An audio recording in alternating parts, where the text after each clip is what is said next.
They thought she was just a journalist there to take notes and watch. But when Sarah whispered, "Can I take a shot?" the SEALs laughed. Minutes later, the sound of a single bullet shattered a silence that had lasted 10 years. What happened next would rewrite history. Sarah Martinez adjusted the strap of her notebook bag as the morning fog rolled across the naval training facility. The salty air clung to her skin.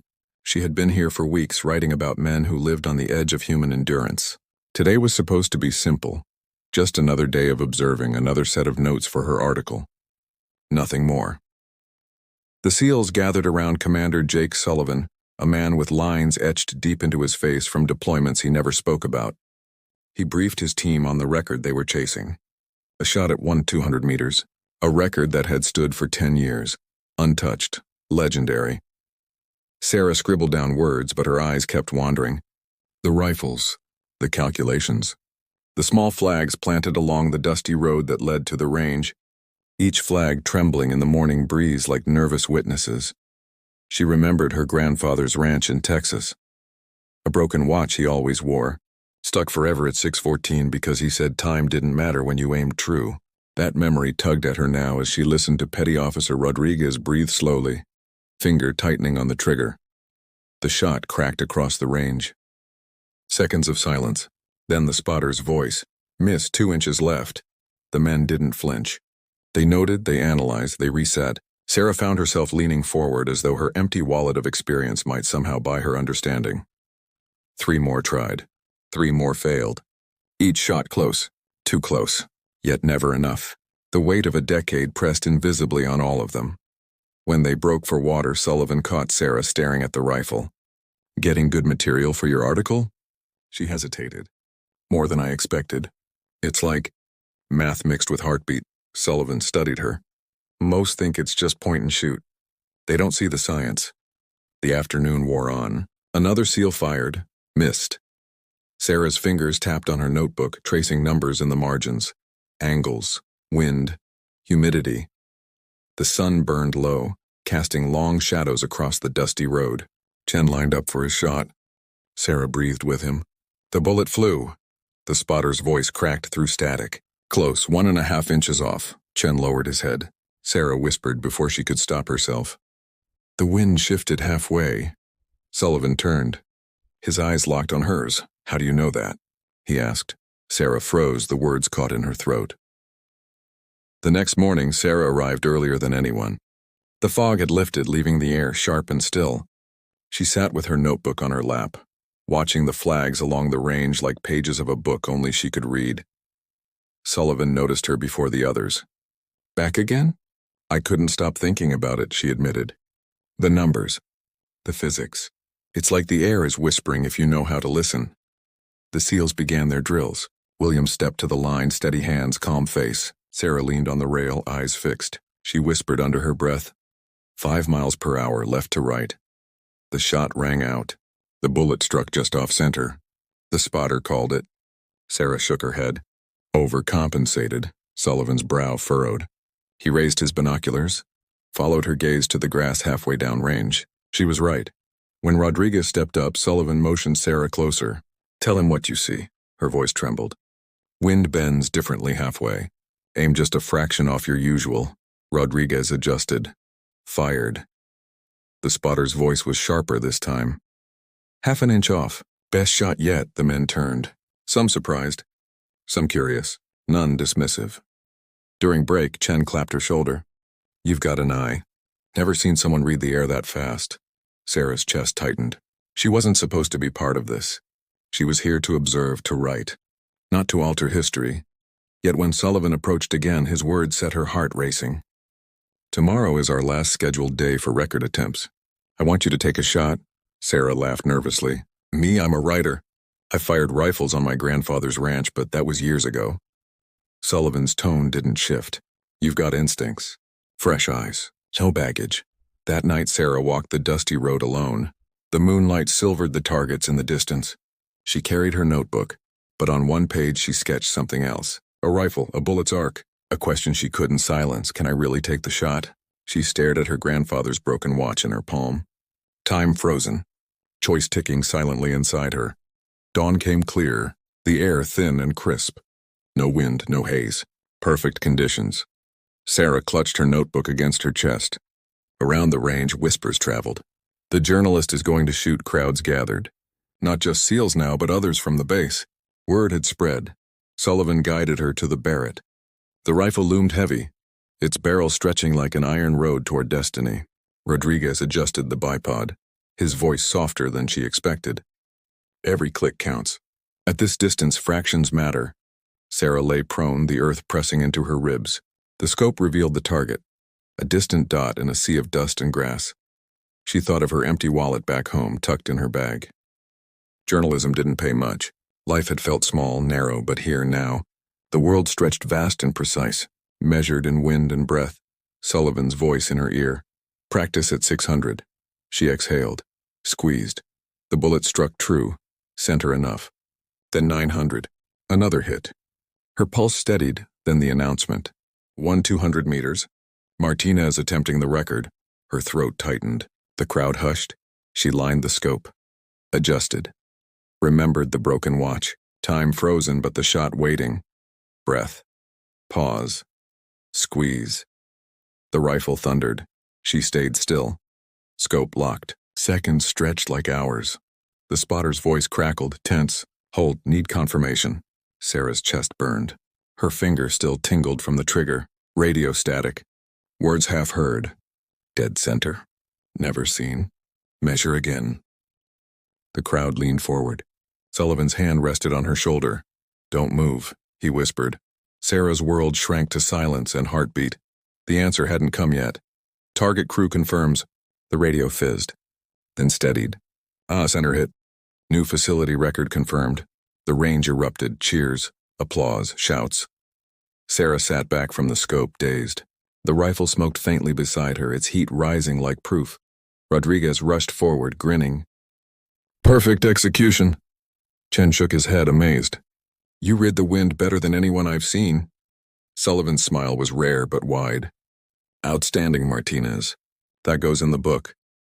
The broken watch on her wrist seemed to tick again. For the first time in years, she felt time move. Reporters would later call it luck. But those who were there knew better. She had read the air, trusted the math, and held her breath at the right moment. That night, Sarah couldn't sleep. She walked the dusty road again. Her empty wallet felt lighter. Not because money filled it, but because purpose had. Yet as she traced the stars above, she couldn't shake the whisper inside her. One shot doesn't make me a sniper, and she knew the SEALs would never see her as just an observer again. Weeks later, Sarah sat across from her editor, draft article glowing on the screen. Readers will eat this alive, the editor said. The journalist who broke a SEAL record? It's gold. But Sarah's mind wasn't on headlines. It was back at the range, back with the men who had handed her not just a rifle, but trust. She returned often. Sullivan invited her to brief new trainees. Rodriguez texted updates. Chen teased her about starting a career as a shooter. They called it the Martinez method, her way of reading wind halfway downrange. The SEALs added it to training manuals. Sarah touched the broken watch on her desk. She thought of her grandfather. How he'd said aiming was about trust. Trust in the shot before you ever took it. At night, she dreamed of the dusty road. The flags. The hush before the trigger break, but the record wasn't the end. It was the beginning. Because with every lecture, every competition she entered, every time she lay behind a rifle again, the same question echoed. Can I take another shot? 3 months later, Sarah stood at another range, this time surrounded by civilians and competitors from across the world. Precision rifles gleamed under the sun. She wasn't the journalist anymore. Not just. She was the record breaker, the outsider who had walked in with an empty wallet of experience and left with something priceless. As the countdown for her next shot began, she glanced at the broken watch on her wrist.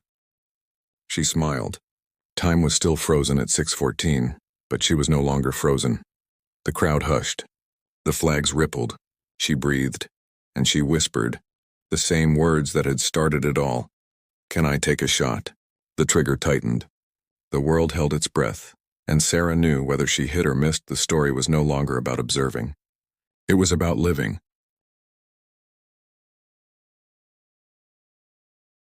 Sarah sat alone on the range long after everyone had left. The desert wind brushed across her face, carrying the faint smell of gunpowder. The applause and cheers were gone, leaving only silence. In her hands, she turned the broken watch over and over. The dial still stuck at 6:14. She thought of her grandfather, of nights spent under Texas stars, learning how to breathe steady and trust the shot. He never saw her here, never saw her break a record. Her phone buzzed with messages, journalists, friends, strangers who wanted to interview her. She ignored them. Instead, she opened her empty wallet. A single photo of her grandfather was tucked inside, faded, almost worn through. She whispered, "I wish you could see this." The base commander had promised recognition, maybe even an award. But Sarah didn't care about medals or ceremonies. What haunted her was the shot itself. The stillness in that one breath. The impossible focus. She wanted it again. She craved it. The next morning, Sullivan found her back at the line, studying wind flags with binoculars. He raised an eyebrow. "You planning to beat your own record?" Sarah lowered the glasses. "I don't know, but I can't stop thinking about it." He studied her, then asked softly, "Are you afraid of what comes after the silence?" Sarah looked at the dusty road stretching toward the horizon. She had no answer. That evening, she returned alone, lying prone in the dirt, her cheek pressed to the stock of an empty rifle. No bullet, no scope adjustments, just the memory of the shot. And as the stars rose, she realized the silence after the bullet was louder than the shot itself. But silence never lasts forever, because a shadow moved behind her. A voice said quietly, "You shouldn't be here alone." Sarah turned, startled. It was Rodriguez. He carried his rifle slung casually over his shoulder, but his eyes were sharp. "Thought you'd left hours ago," she said. He shook his head. "I saw you. You're chasing something dangerous." "What do you mean?" Rodriguez knelt beside her. "Breaking a record is one thing, but if you keep pushing, you'll find out why some records aren't meant to be broken twice." Sarah frowned. "Are you saying I shouldn't try again?" "I'm saying the more you chase perfection, the less human you feel." He tapped the barrel of his rifle. "This thing doesn't care if you're alive, dead, happy, or broken. It only cares about math and physics. The rest is you, and you can lose yourself in that." His words clung to her as she walked the dusty road back to the barracks. She touched her broken watch again, hearing the echo of his warning. The following week, Sullivan gathered the team. "We've been invited to a joint exercise with NATO. Extreme range marksmanship trials. They want our best shooters." All eyes turned toward Sarah. She froze. "I'm not military," she said quickly. "You broke the record," Chen replied. "You're part of this whether you like it or not." Sarah hesitated. She wasn't trained for combat. She wasn't a SEAL. But the thought of facing other shooters, professionals, international snipers, made her pulse quicken. That night, she pulled out her empty wallet again. She stared at the single photo. Her grandfather's eyes seemed to ask, "Will you take another shot?" She whispered back, "Yes." But when the trials began, and Sarah stepped to the line surrounded by the world's most precise shooters, she realized something she hadn't expected. Not everyone wanted her to succeed. The trials were set in a barren valley. Dust swirled with every step, and the targets shimmered in the heat. Snipers from across the world adjusted their rifles with practiced hands. Sarah stood apart, clutching her notebook like a shield. She wasn't in uniform. She wasn't like them. Yet every eye followed her. The journalist who had broken a Navy SEAL record. One shooter in particular never looked away.